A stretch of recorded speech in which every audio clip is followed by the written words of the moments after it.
Okay, so I have this theory that Simon Sinek really is not an optimist.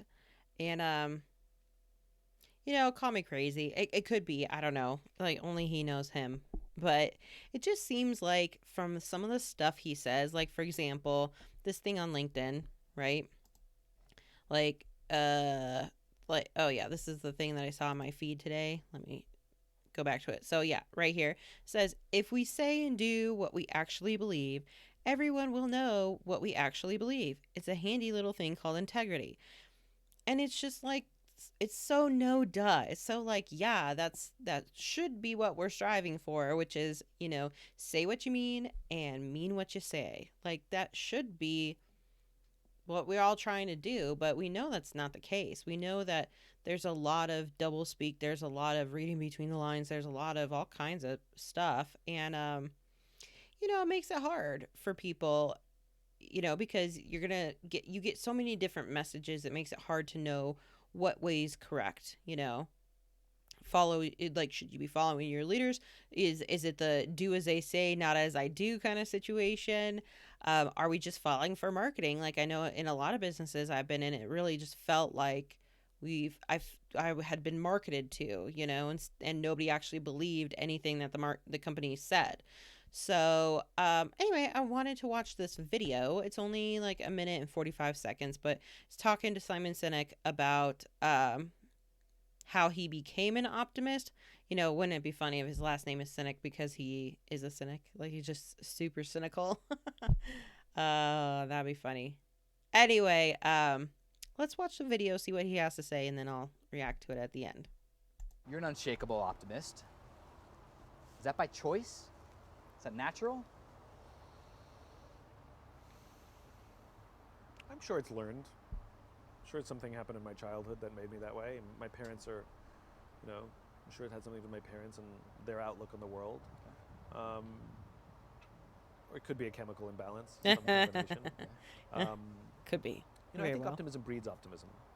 I like that. So I think if you have a kernel of it, and you water it and allow it to grow, it'll really take hold. And the more optimistic you become, the more optimistic people around you become, and then you become inspired by them and stay positive because I think it's sort of it breeds. Yeah.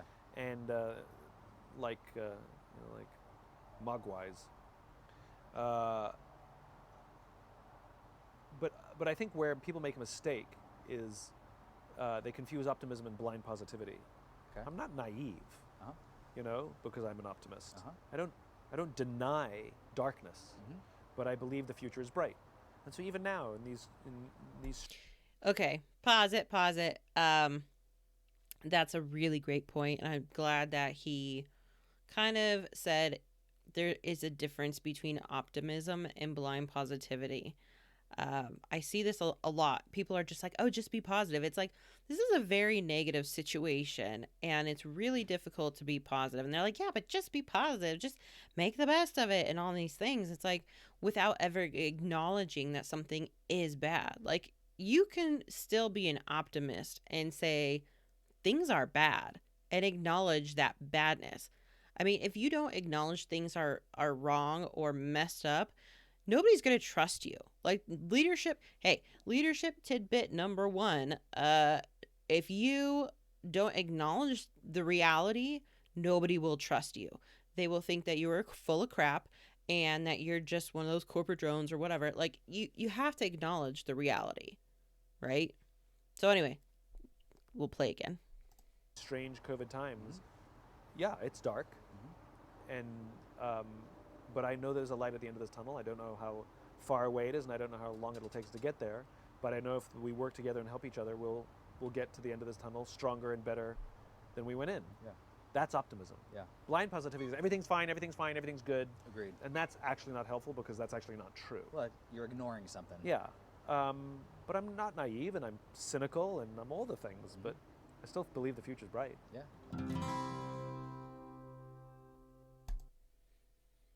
Okay. So,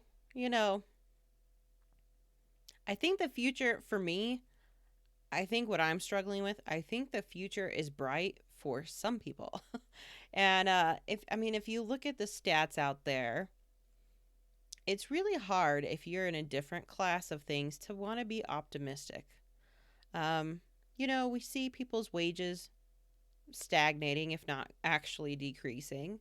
Again, hey, if you stay the same for years and years and years, like for example, we have some major inflation going on right now, and I mean, it's not like whatever. It depends on where you're at, this and that, but we have quite a bit of inflation going on right now, and it's if your wages did not go up, like you're losing money, like you have less purchasing power. So it's hard because I know that there's two different economies right now. There's the ones with the haves and the have-nots, right? And they call that a K-shaped recovery. Like how do I do a K here? Like anyway, so some people are doing this and other people are doing this. So that's why it looks like a K. Yeah. Anyway, and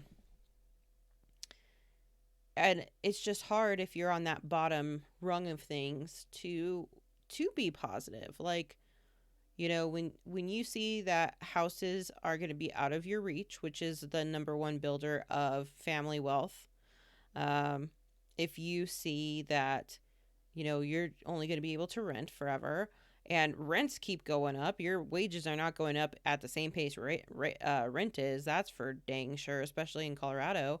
If you live on the Front Range of Colorado, um, it's really hard. So what is that like? I don't know. For me, like that's why I personally am not an optimist. I know I'm not, because I just see where I came from in life and where, I'm trying to get to. Like it's been very hard for me to see the disparity between these two classes. Like it's like the veil has been lifted from my eyes. I mean, I knew that people made more than me and all this stuff before, but man, it's just astounding how much more these people make for significantly less output. Like a lot of people, there are a lot of people that are sitting in corporations right now who are not doing anything, making over 100 grand a year, and they're pretending to do stuff, but they're not actually doing anything. They're actually actively making things worse, and it's how do you become positive about that? So, you know, it sounds like when he was talking about his optimism, it just didn't sound like he's like, oh, well, there's a light at the end of the tunnel. Well, I see it. For who? Maybe there's a light for you, but for a lot of people right now, it just doesn't feel like there is a light. And unfortunately, a lot of hope has been taken away lately, especially for people who are unvaccinated, you know? Like, how do you bring those people back in the fold right now? They've been demonized, they've been told all these things, they've been losing their jobs. How would you ever how do you get people to trust you again? How do you get people to trust the government again? Like people are their own families are getting broken apart by this. I mean, hmm. Coming from the lower class of things and getting up into the higher class, it's been eye-opening, and it makes me really sad. So I don't know. So if anybody out there has had a similar experience who really struggles with the pure disparity between everything, um, you let me know. But yeah, so Simon Sinek, I didn't really hear much optimism other than, well, there's got to be something better. There's gonna be a light. That is that optimism? Just hope? I don't know. For me, positivity and optimism comes from a plan. Like knowing there is a plan.